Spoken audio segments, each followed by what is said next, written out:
Well, the Canadian government's reacted like a dictatorship and has gone all out to cause as much pain as they can, has even said, if you provide them gasoline or you provide them food, the truck drivers, now you could be arrested. And I don't know what law there is that blocks you from providing food and gasoline to truckers, but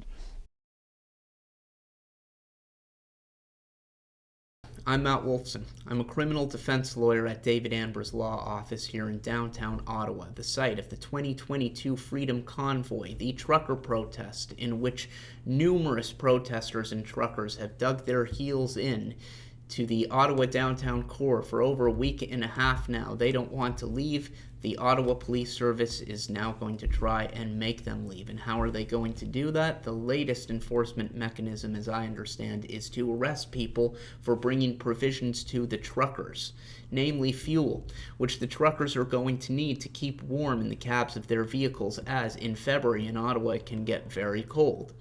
But walking around with a jerry can or driving with a slip tank in and of itself is not an offense, so how can people be arrested for it? Well, the argument is they're aiding or abetting mischief under Section 430 of the Criminal Code of Canada, which states that you can commit mischief in one of a few ways. The way that people are most familiar with is in subsection A, which is by damaging property. Subsection B is similar. You can commit mischief by rendering property dangerous. And subsection C and D say basically the same thing, and that's this, that mischief can be committed by interfering with the lawful use or enjoyment of property.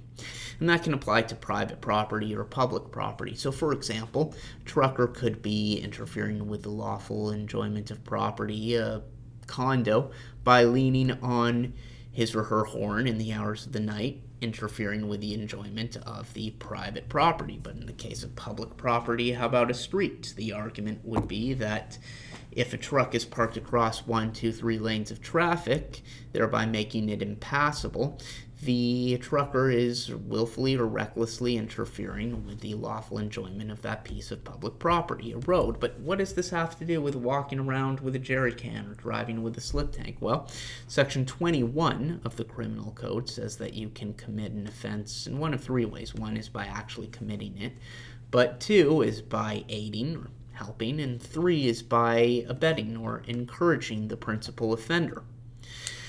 Now, in order to be found guilty as a party to the offense by aiding or abetting, the prosecution is going to have to prove beyond a reasonable doubt that you had a common illegal purpose with the principal offender. I will state many times that I'm not giving legal advice on this channel. If you want legal advice, you should talk to a lawyer of your choosing about your specific legal scenario. But I will say that the law basically says that a statement that you give voluntarily to the police can be entered in evidence, and it's much easier for the Crown, the prosecution, to prove beyond a reasonable doubt that you had a common illegal purpose, where an accused explains that he or she is walking around with a jerry can to help the trucker. As a general rule, you do not need to speak to the police. However, identifying yourself at the demand of a police officer is a good way to avoid a charge of obstruct peace officer. For example, if an officer needs to write up a ticket or a summons, if you were to refuse to identify yourself, you're arguably obstructing. I'm Matt Wolfson, lawyer at David Amber's law office.